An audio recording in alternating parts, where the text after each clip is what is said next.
back to Fitness Fanatics on 93.7 The Ticket and theticketfm.com.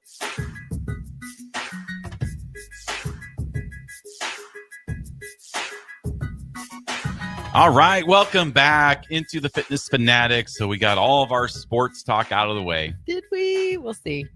At least the extended sports talk. Yeah.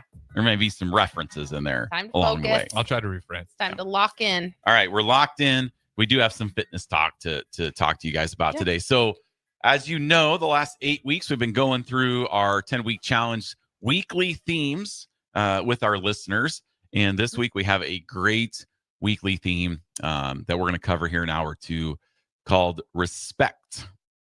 So this one's always a little tricky for me because it's not really something that you think of when it comes to like fitness. No, and when the first thing you think of when you hear respect is your parents. Yeah. Like my dad, just elders. Respect your elders. Right. So it kind of has different meanings like discipline. Yeah. Right. When we're younger, we think discipline is here comes the belt, right? Just boom. Yeah, you don't think of respect as in terms of like being successful. Like how does respect play into success when it comes to anything? But the reality is it does. It's like kind of the foundation, or it's a vein that runs through success when you break it down and really think about it. And respect as one of the themes goes back to the origins of Pharaohs, where it started as martial arts and taekwondo. And there is a big theme of respect in martial arts.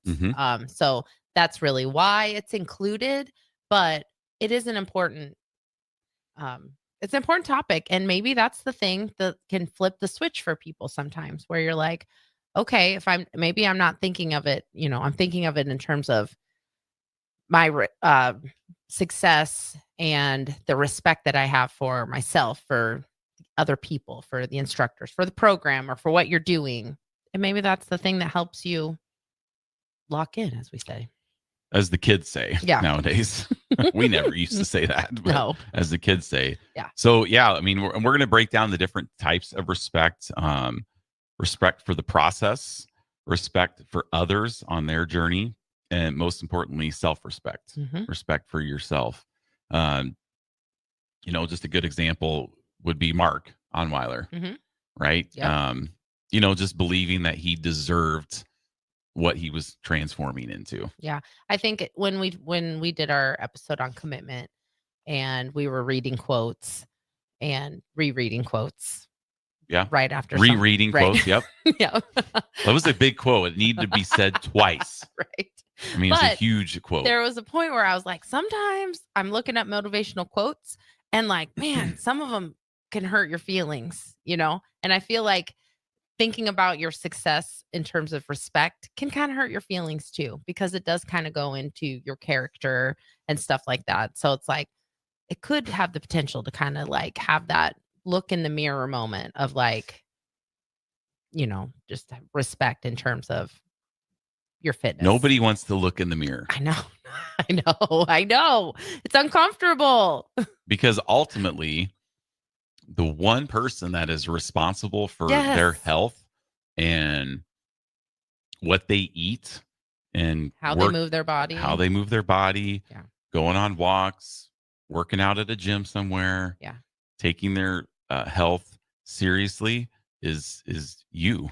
I know. That's why it makes me uncomfortable, because I don't want to like hurt people's feelings, but at the same time, like it is something that needs to be talked about. And maybe that's, again, like I said, the switch. Well, it's better to look in the mirror sooner than later too, because you'll meet some people in their 50s and they'll talk about, well, this happened when I was 20, 18. It's like, well, you're 50. Right. Yes. At some point, the responsibility is on you, and it's easier to make excuses when you're young, but you just don't want to be in a position where you're old and because you got to look in the mirror then. You can still definitely do it, but it just gets harder. Yeah. And it's just like, once you know that, then that now becomes your responsibility to do something about it.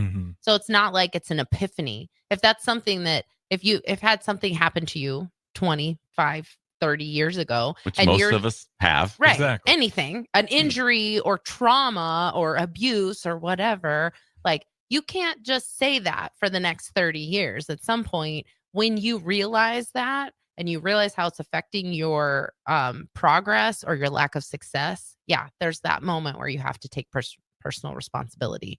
And I just don't want to hurt people's feelings. But and like, sometimes we need to hear the things that we don't say to ourselves. We need to hear that from someone else. I'm not saying we're going to be mean. I'm just saying. Well, there's, I mean, yes, people that have dealt with trauma, but there's also people out there that can help you through that. Oh yeah. Mhm. So it's 100%. like,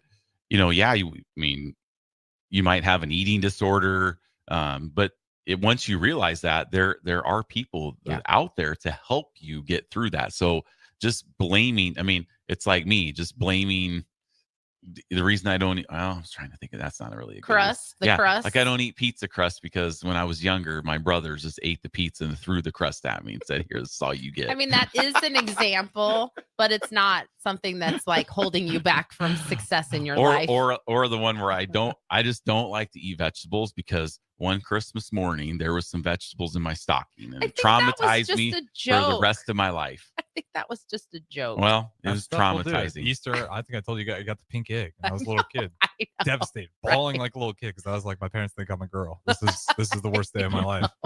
But you moved on. I moved on. I looked in the mirror and I was like, I am a man. I moved on. No, it's right. It's fun. Yes, we can drill it down to the light and fluffy fun stories of our lives, and we can drill it down to like the trauma that makes or breaks us sometimes. We're not going to get into that stuff today. No. I mean, and we're not certified psychologists either. Like we're not certified to help with mental health issues for people. But I think like what you said, Jeff, was when you were talking about the, there's help for a lot of those things. That ties into what we'll talk about in the next hour of respect for the process, because there is a lot of, when you have something that is an obstacle, there's almost always a process to overcome that obstacle. Mm-hmm. And for some people, that process is seeking help in some way. So I think that's a really good tie-in to that, where, there's a process to get over some of the things that you've kind of been holding you back. Yep. Nicole, where do we want to start first? Respect the process for others or self-respect? Where do you want to start first? I think respecting the process is a good place to start, because everything you do is a process. So that applies to anything. Like if you make a commitment to a training plan or a meal plan or a fitness plan, you do need to have some, respect for the process, I think. Okay. Anything else, or is that it? We're going on to the next one. Respect for the process. Right. Well, like you said, it's something that you really have to think about as far as how respect goes. But it's like, if you are committing to something and you're good, that kind of becomes your identity a little bit. And I think that more in terms of like a runner, when you commit to running a marathon or half marathon or whatever, and then that becomes part of your identity. I am a runner. I am a marathoner. So you do have to have a little bit of respect for the process. You and I both have started races where we've completely disrespected the process of running and had no business trying to run 13.1 miles. No, and we didn't either. Right. We walked 6 of them. Right. So like, I think we all know what happens when you don't respect the process. There's usually a consequence. And sometimes the consequence is you don't finish. Sometimes the consequence is you get injured, or you just have a really long race day and you're sore for 2 weeks afterwards when it comes to running. So, I think that is a part of it. And, there is that like a saying about like, I don't know what the saying is, but, like if you don't have respect for something, like it will humble you. And that's, I think, fitness for sure is it. And that's true for like weightlifters and stuff. You may want to you may have like a plan to increase your, 1 rep max on a deadlift or whatever. But if you don't do all the little things that build up to that, you really don't have any business thinking that you can do it if you didn't do any of the things that will set you up for success. Then you fail, and then you're hard on yourself. But the reality is, well, maybe we should just rewind a little bit and be like, what else could I have done better to get me in a better position to succeed? Well, we have up on our gym, at least at Meadow Lane, we have trust the process. Yeah. I think trust, respect the process is one and the same. Mm-hmm. Brings us to our first quote. that you had pulled up? Yeah.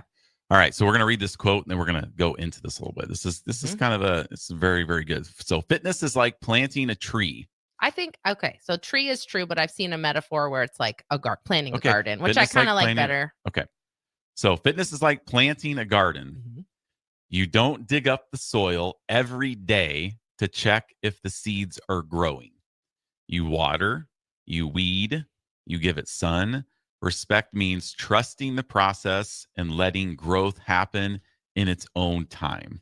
That's huge. Right. So you think about whatever fitness journey you're starting on, Mhm. right? Week 1, We all do it. you're weighing yourself every day, you're counting your macros, you're working out and nothing's changing. That's the same thing as like planting a seed. You're not, as a week, with 1 week goes by, you're not going out and digging up the soil. You could. You could, but then it's never going to grow. Right. I know. Because it's going to be like, oh, But that sounds ridiculous.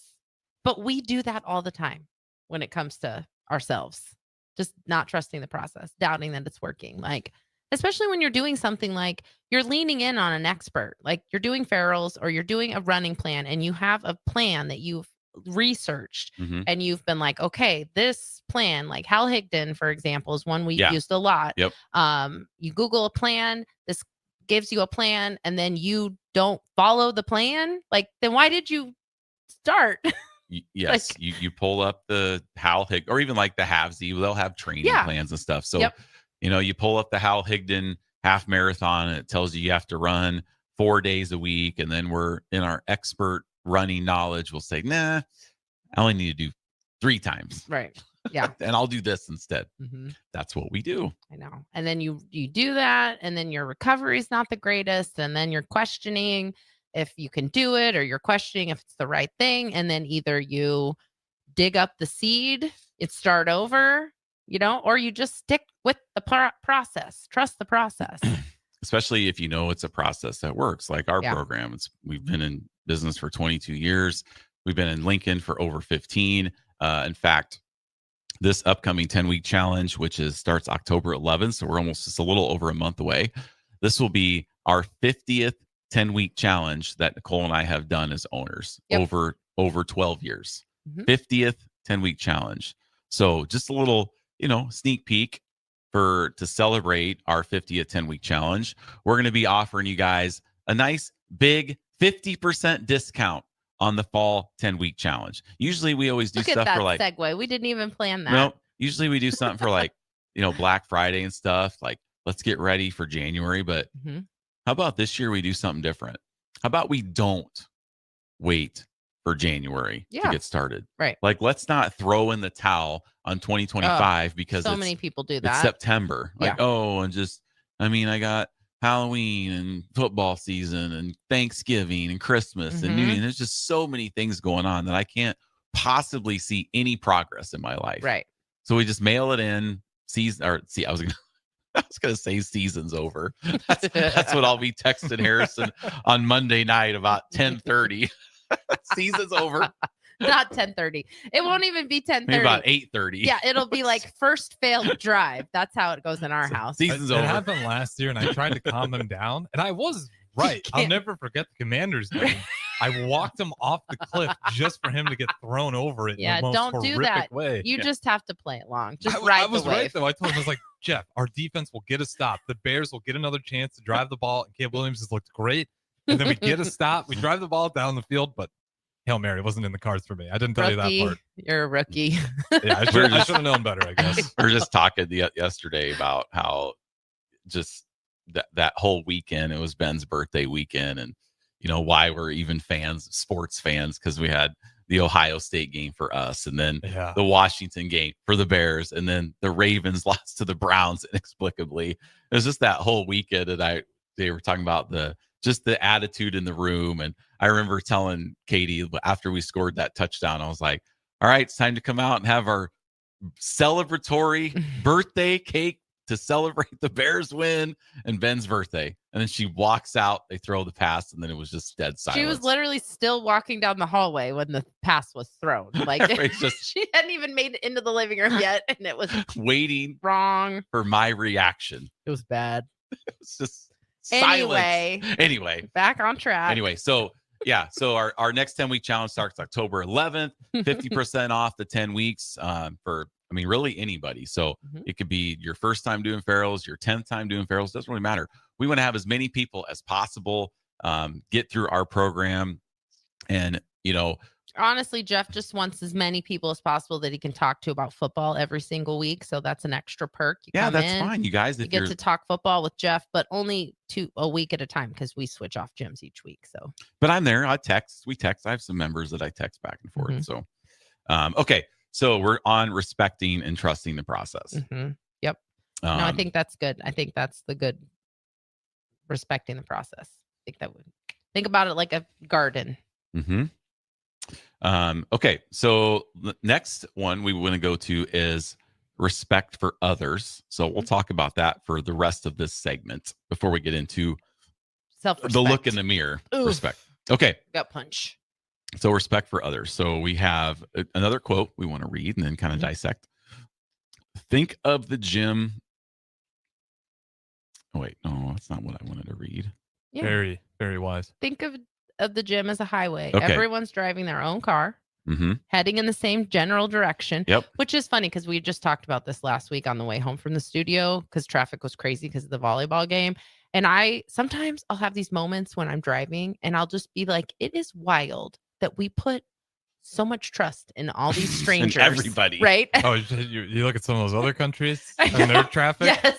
How do they do it? That is ultimate trust. I know. So that's a side note, but Like it's in like true. Tokyo or something. Where it's Yes. just Like With you the see those rickshaws and roads stuff. in India. Yeah, Yes, just India especially. Where Man. it's like if it's really busy that day, it's like if you're supposed to be going down the right side of the road, not the left side, to be like, well, the left lanes are open. Let me It's use those truly today. like its own thing. we kind of see Anyway. that when we watch The Amazing Race. And Yes. they're in places we've never even heard of. And it's just like horns honking, just People like, weaving oh in and my out. gosh, this is just give me a heart disaster. attack. Yes. I couldn't do it. But So yeah. anyway, Anyway. talking about highways, because everyone's going in the same general direction. And some people are in the fast lane. Some people are cruising. Some people are speeding. Some Mhm. people are in the way because they're going too slow, But the thing is, like, thinking about respect for others when it comes to, it's kind of like etiquette, gym etiquette, runner's etiquette, those things, kind of respecting others. And we're all just trying to get somewhere. So it's like, Right. and it's like staying in your own lane is really what that's about. Respect for others. Like, I really, the one thing that I like about ferals and something that's very important to me is that it is not a judgmental place at all. So everyone belongs there. Mhm. And I just think that sometimes the health and fitness space can get a little kind of that way about like cliquey, segregated kind of, in the way that like, oh, bodybuilders are side-eyeing the people on the treadmill and the people on the treadmill are side-eyeing the lifters. And it's like, we're all on just stay in your own lane. Like, let people just do what it's important to them. Because for some people, like at our gym, like, first of all, some people are modifying because they have injuries. Some people are there because it's more of a mental escape for them than it is for a physical escape. So when you see someone working out and it looks like they're just like going through the motions and you're like, why are you even there? You have no idea what's going on inside their head. AD would be a great person that would talk about that, because he talks about how he's put a lot of his grief on the bag, and when you see someone wailing on a bag, it's like, you don't know what's going on inside their head. So it's like, respect for others as far as like staying in your own lane, but also like using the people around you as inspiration too. Mark talked about that when he won the national challenge. And you just recently kind of experienced that too. Like, you kind of put yourself into his shoes. Yeah, I was so when Mark he kind of talked about how he moved around the bag. So like when he's on one side of the bag, he sees himself in the mirror and the changes that he's made throughout his journey. And then when he's moving around, he sees where his wife's funeral is out the window. Then he goes to the other side of the bag and you look out and you can see all the members. And he's just like, wow, look at all these people I've coached and, you know, maybe Been a part of their directly or indirectly. So I worked out. I don't get to work out very often taking other people's classes because we teach so much. So when we instruct, we're working out. So if I'm like tomorrow, I teach 2 kickboxing classes. I teach at 5 and 7. So I'm going to already be working out for an hour and 15 minutes. So it's like, you know, I'm not going to go and take a class, another 45-minute class later because, you know, it's just not smart. You're risking injury. Right. Can I do it? Yes. But almost every time I work out, like Saturday, I was doing squats and I'm like, oh my gosh, I feel like my knee is going to blow out. A little pain in my squat. I'm like, this is just brutal. And then it goes away. Like I always get stuff. So I don't want to push my body over its limits. Yeah. But a couple of weeks ago, I was taking Kristen's class at the 5 a.m. Gym over at Yankee Ridge. And, you know, I was kind of, most everybody, when they work out, they're just really kind of facing the front. They don't really move around the bag very much. You know, we're just all in our little spaces and, you know, if some person's moving this way and this way, oh, you might touch each other or something. I move around the bag, but that's like my ADHD brain. I need to move around. So I was just, you know, I was in the front of the gym, which is when I work out. I like to be up front. I say that's where all the action is. I want to be where the action is. Me too. I can see the instructor and interact with the instructor. So I was up front and I was moving around and I look in the back and, you know, it was just kind of like, wow, look at all these people here working out, bettering themselves, getting healthy, meeting new friends. And, you know, I kind of think like, wow, if it wasn't for Nicole and I moving here, uprooting our family and moving from Iowa, thank God we did, got out of there. But none of those people would be there because Farrell's wouldn't be here had we not done that. Yeah, because made a community. It's just kind of cool for me to experience that. And I was putting myself in Mark's shoes doing that. And that's like respecting. When you do that, you're creating an extra layer of accountability for yourself. And that's where the respecting others come because, you know, especially when you work out in group fitness or not even group fitness, you go to the gym, but you see the same person every single day and you give a head nod or whatever, fist bump. A little smile to them every day. You acknowledge that they're there, but it's like, take that extra step. It happens all the time where we'll have our members will be like talking to someone and they'll come up and be like, what was that person's name? I've stood next to them for 2 years, but it's like too late for me to ask them what their name is. You know? It's like, what's up? What's up, buddy? Hey, buddy. Hey, buddy. Hey, buddy. But like, add that extra layer of accountability for yourself and put yourself out there. Introduce you to yourself to the people that you see every day in the gym. And then that really just does help build that, like I said, extra layer of accountability or just, you know, like a connection with people that in a place that's like healthy and building you up because we all have that, you know, if we go to the gym, obviously, so we have that there, but there's a lot of people who are regulars at restaurants or regulars at bars and stuff like that. And so we all have those scenarios. So the more you can do it in a healthy environment where people have common health and fitness goals, it's just going to help keep you motivated too. So that's where the others kind of comes into play. Well, and you never know when you take that extra step, like what type of friendships are you going to be creating? Yeah. You know, Kelly and Crystal that have guest hosted on the show multiple times they didn't know each other before Farrell's.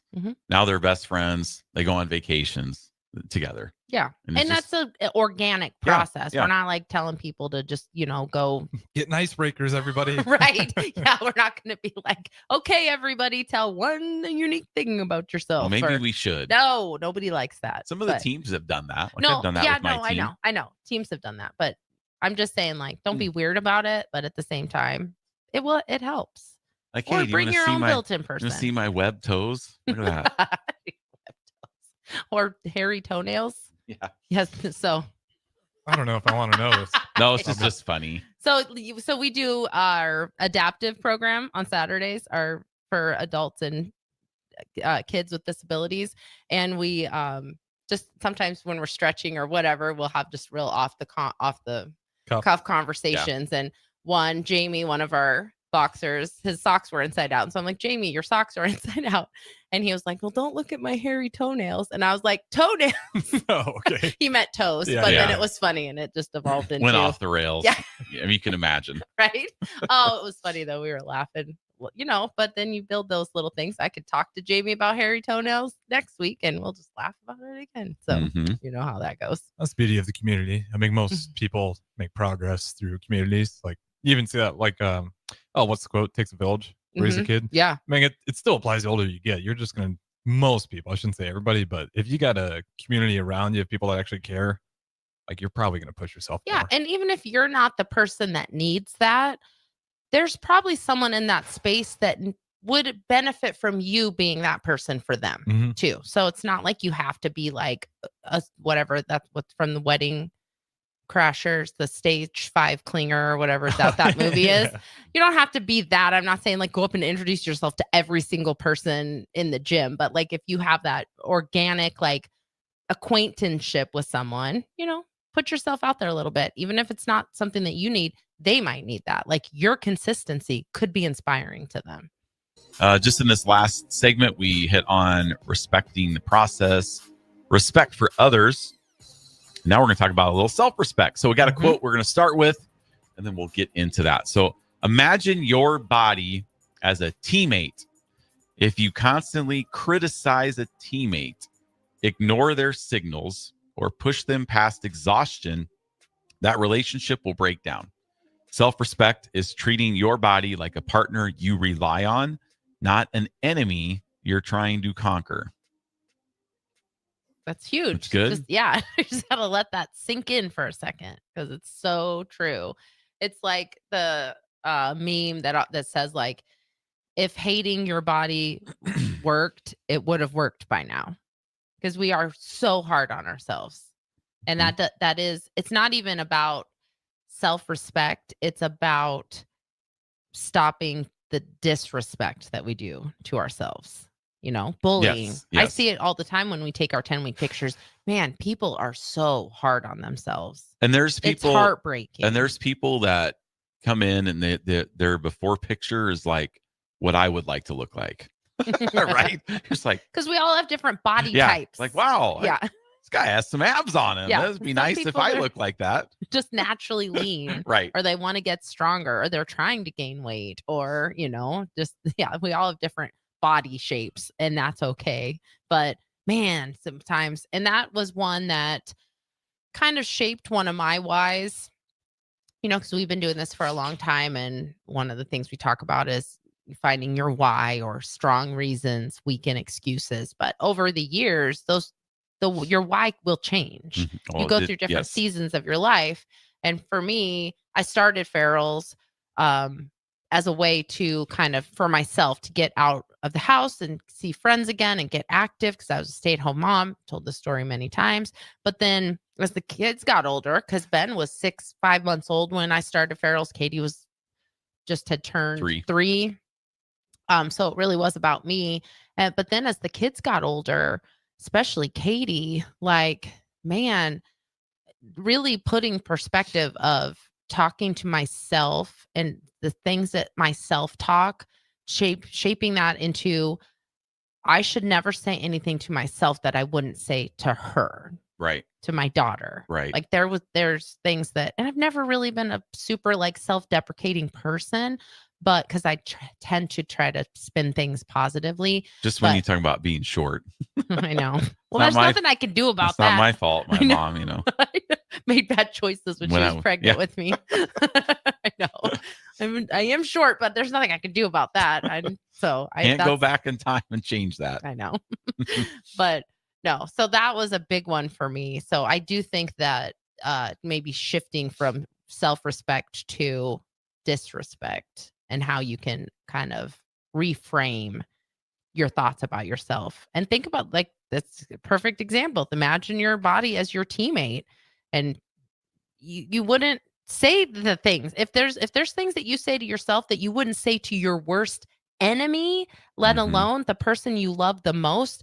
Why are you saying that to yourself? And how is that going to help you succeed in any way? Like, that is the same thing as, that's like mentally planting a seed and digging it back up, planting a seed and digging it back up. So we see that with people, and we have people all the time that have tried doing the 10-week challenge multiple times, and they still don't finish and then they'll still come back, and we want them to succeed, and we are cheering for them, and they just at some point they just dig that seed back up. No, it's not growing. They don't finish. But I think a lot of times that when that cycle comes, it's much more mental for that person than it is physical for that person. So I think the self-respect kind of thought or topic is more the mental part of transformation, which is Quitting is a habit too. the hardest. What is Quitting. right? It's It just is. like you quit enough. It's like you lose that Becomes easy. self-respect for yourself. You're like, oh, I can't do it. I'll quit. Can't do it. Yeah. It's I don't know. You never get that positive feedback. You never Yes. get the reward. You're literally only doing the work. Thank you. That's what I'm trying Yeah. to say. And then Yeah, the quitting becomes way easier because it's like all you get is the pain. You never see the reward. And Yeah. tough loop. That's hard. That's heartbreaking. Well, and there's something about finishing something you start. Yeah, talking Huge. about quitting being a habit. So even if like the 10 weeks, or I mean, we just had a fit challenge where just most of the people didn't finish. Yeah. Did not finish. So our last fit challenge is historic because it was just a maintenance challenge. So we didn't have anything fun tied into it. Nope. We didn't have any requirements of attendance or extras or anything. It was literally just for 8 weeks or however long it was, maintain a metric of your choice. Weight. 2 metrics. Well, I know, but Yeah, a little harder. weight, body fat percentage, muscle mass, waist circumference, and that was just historically, yeah, a lot of people don't. So it was basically you're doing not it like for they quit. yourself. They don't quit because they're still coming to the They gym. just don't weigh in. And Right. They finish. just don't finish the challenge because, well, you're not going to make your goal. But when we But- do, we like it was amazing. For 8 weeks, we had 110 people. It was perfect attendance every day, 6 days a week during For our our Mario Mario Kart Kart. challenge. Then all of a sudden, that 108 goes down to 20. But Football. again, right, No, football's this was part in of the it s- too. over But the this was summer. over the summer. That's This was a tough before one. football.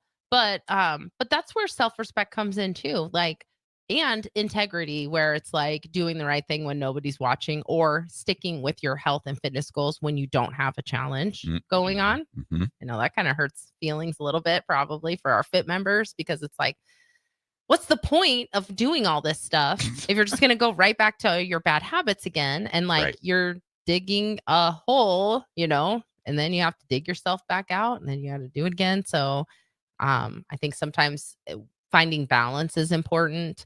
Not always it's okay to not always have a goal, but finding a maintenance place is really good, instead of being on and off or hot and cold. All in, all out. Yeah, committed or not. That's respect, self-respect. Sometimes you can rewire it just to a daily goal too. If you really struggle with Yeah. a long-term goal, like, all right, every day, 45 minutes. Right. Just 45 minutes. Just show Or- up. Yeah. Just show up. Or Monday through Friday, no matter what, 45 minutes. As opposed to thinking like in 10 weeks, I want to six pack and all this. Because I Mhm. think, that's where you're looking for that reward in your 3 weeks in. And Yeah, if you're going day by day, I think you'll feel a lot, at least for me personally. Like that's how I usually try to go about it. 100%. Couple more respect here. Respecting your limits and respect for longevity. I have a couple more quotes. So respecting limits, climbing. Oh, wait, hold on one What? second, because I just saw another quote about so it's funny because about kind of similar to the teammate, because this other one says, imagine you're training a puppy. If you only yell at it when it messes up, it never learns. But if you respect the process, encourage, do positive reinforcement, Reward. right? Yes. Like our bodies are the same way. So that's so true. If you only yell at yourself when you mess up, and then when you do good, you don't give yourself that positive reinforcement, then yeah, you're going to associate fitness and dieting as discipline, like bad discipline, Right. like right. a torture device, instead of like just being really proud of yourself, like being proud that you became good at making this one meal that you really enjoy having, or that you're being consistent when it comes to going to the gym. So I thought that was really funny. Like, if only when it messes up, it never learns. And then it's like resist doesn't like you. Well, a lot of people don't like themselves, and it's because of the way that they talk to themselves. Mm-hmm. Okay, go ahead. Okay, so respecting limits. Climbing a mountain takes pacing. If you sprint to the top, you'll burn out halfway. Respect is knowing when to rest, when to push, and when to pause to enjoy the view. Well, yeah, and that's what I was going to say about climbing a mountain, because if you rush to the top, you're missing out on so much along the way. Yes. Like, that's not the top of the mountain isn't the goal. Like, you get to the top of the mountain, that's the least like scenic part of the whole process when you're especially if it's a tall mountain, because you're like, I see the sky.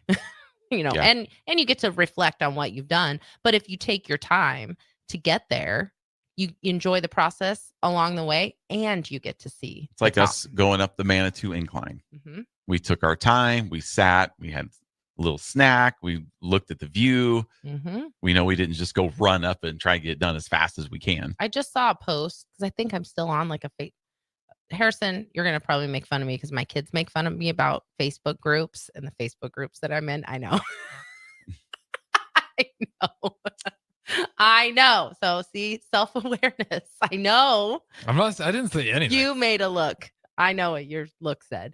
Anyway, so when we went on that trip, I was on a Facebook group for the Manitou Incline, and someone literally just yesterday posted he's done the incline many times, and he's always tried to go as fast as he can, but he kind of crashes out. He makes it to the top, but it's like not great. And so this was like the first time he decided like he was not going to do that, and he just like kept a steady pace going up. And he even said along the way, and if you're a runner, you can identify with this too, because when you and I run, a lot of times we do run walk, but some people run the whole time. Yeah. So then you end up kind of leapfrogging people on the race, where like when you run past them, and then when it's time for you to walk, they run past you, and then you catch up to them and run past them. So you're leapfrogging these people.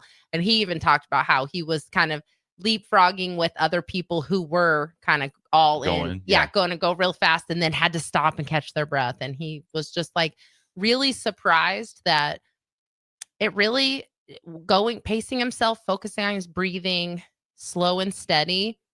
His time was about the same as it is when he hits a brick wall, has like to the stop. Tortoise and the hare. Right. He was his own tortoise and hare. Yeah. And he was shocked. Like, he really thought it was going to take longer. Yeah. But it took the similar amount of time, and he felt so much better. He's building his endurance that way too. 100%. Like now because he keep going, like they do that with the long distance runners all the time. Like you're going to feel like you're doing less work, but you got to go slower before you go faster. Yes. If any runners out there have ever done heart rate training, it's really hard trying to keep your heart rate at a low. You feel like such a loser the first time you do it. I know. I can't do it. Too. I fail every time because it's really hard mentally, but I know, but yeah, you in the long term, you're building up your endurance. You're building up the amount of exertion you can do at the same heart rate versus now when I run, because I wear a heart rate monitor, I'm 80+% of my max heart rate the entire time immediately. Like that's me too. I'm just right. Now, if I slowed down and did heart rate training, I could much more regulate that heart rate. But the thing is, like climbing a mountain, doing the Manitou Incline, doing a marathon, those are all like goals. But as far as your health and fitness goes, there is no finish line. There is no, what's the top of a mountain called? The peak. Yeah, like that's not what I'm trying to think of. Summit. But summit. Right. Yeah, there is no final summit. You can find those along the way, but it's like people who climb mountains, they don't just climb one mountain and be like, well, I mean, most people probably don't. Well, that's it for me. I'm done. Never doing it again. They're wanting to keep doing that because, it's enjoyable. So that's important too, as far as the, well, and that's kind of pacing. Speaking about longevity. So we have a respect for longevity quote. I want to read: your health journey is like maintaining a classic car. If you skip oil changes, slam on the brakes, or ignore the warning lights, the car won't last. Respect is about regular care and treating it with value so it runs smoothly for the long haul. So our ultimate end game is not today, but in the future. Just like if you're you got your 401ks, your savings, your IRAs, your retirement accounts, you're not living for today. You're planning for your future. Right. And investments. You're not constantly pulling money out just because, you know. Right. Yeah. So your health is every workout you do, every healthy meal, every vegetable you eat, everything is making investments for when you get to be older. This kind of made me laugh that you're the one that said that, because you do all these things on your car. So it's kind of funny because it says if you do all this stuff, your car won't last. It'll last. You have a what? What's your car? 2011. 2011 Toyota Corolla Uh-huh. that has duct tape on the side mirror because you bonked that off one time. Yeah, but that doesn't affect how it runs. I know it doesn't, Yes. but it's still a good analogy. Well, the Like car runs, but it's beat up. it's beat up. The His body's car is beat up. beat up a Mhm. little bit. He has a dent in the back. Jeff is a fidgeter, and he's had this car for a long time. What does it have? Almost 200,000 miles. 188,000 Right. miles on Like, it. It's close to my So- 07 Jeep. No. so it is. 189. It has lasted. That is true. But there are probably much better shape 2011 Toyota Corollas out in the world. But like, you were in sales for that. He fidgeted. So at one time, like a tiny little piece of his steering wheel must have like flaked off. And now he has just literally dug into his steering wheel. There's like, I don't know if you know this, but a 2011 Toyota Corolla, the steering wheel, it's like steel on the inside because he has chipped away all of the padding in one part, just one part, Yeah, it's one little part. all the way down to the steel. Some is. That's all right. Something to do in the car.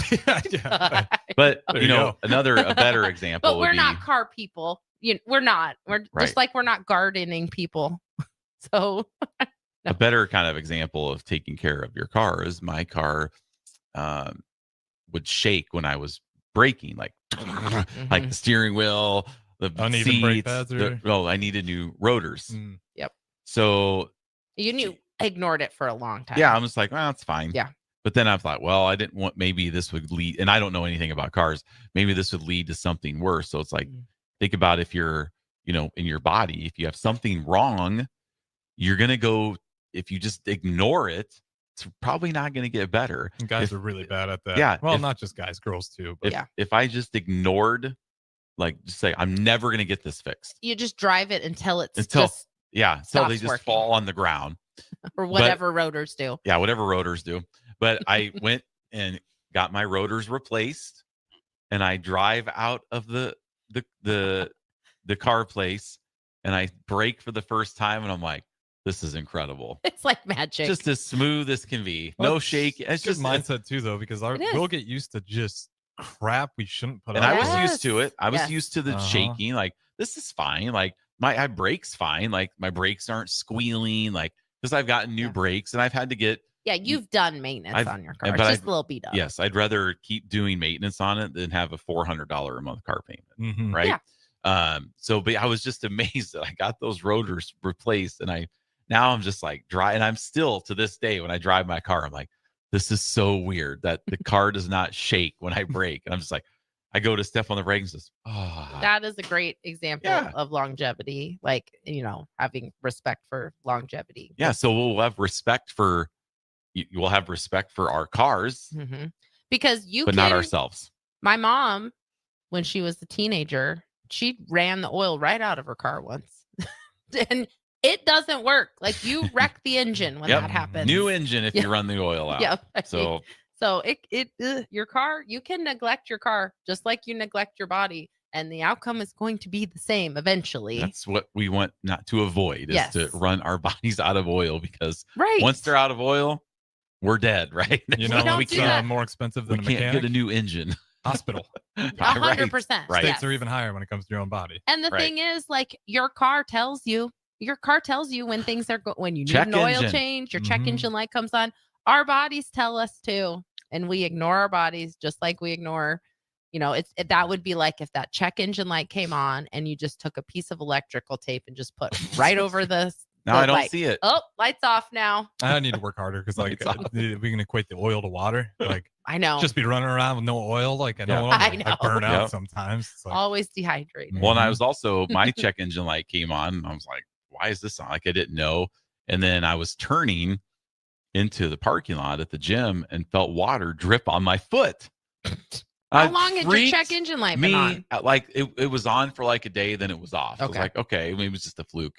water dripped on my foot, and I was like, I almost like ran into a wall because I was like, what the heck? Well, Just you've scared also me. had the mice situation I've in your had car mice too, in so there. who Yeah, I knows forgot what about this that. could be. But yeah, it just scared me. Well, then you can Google anything, right? So I Google water dripping on foot When while turning. turning, and it just tells me exactly what's wrong. It's just like, a clog in the Clog in the hose. Yeah. And so I just went in, got it fixed, and now I don't have water dripping on my foot. But it freaked me out that first time. I thought, oh, did my water spill? But yeah, with the air conditioning's running. But and the you could have condensation also spilled out. just not worn flip flops anymore. You could have just started wearing regular shoes. Yeah, and it'll be you wouldn't fine. have even noticed. No, it'll be fine. We Won't don't notice. do that. There's nothing else that all of this stuff we're comparing. We don't do that to anything else in our lives. Why do we do it to ourselves? Why do we do it to our bodies? Because it's not an Res- easy thing And to do. we're lacking respect for ourselves.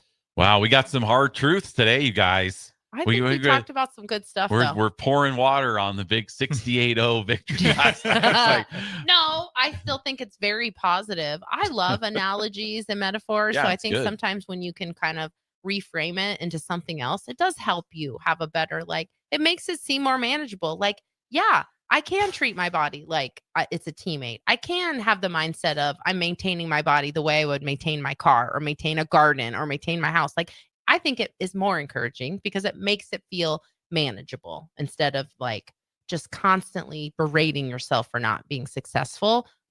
That's not going to it would have worked by now if that worked. all right, well, great show today. We appreciate everybody listening. We will be back here next Sunday. We're going to be week 10 is Believe. Yep. So a lot of Believing in yourself. What Which else I- is possible after? which is hard to do. So hard. So we'll be in next Sunday after a big win against Houston Baptist, Christian, whatever they are, and a Bears win. School the blind. I'm not sure. There we go. We'll find out. All right, we'll see you guys next week. Have a good one.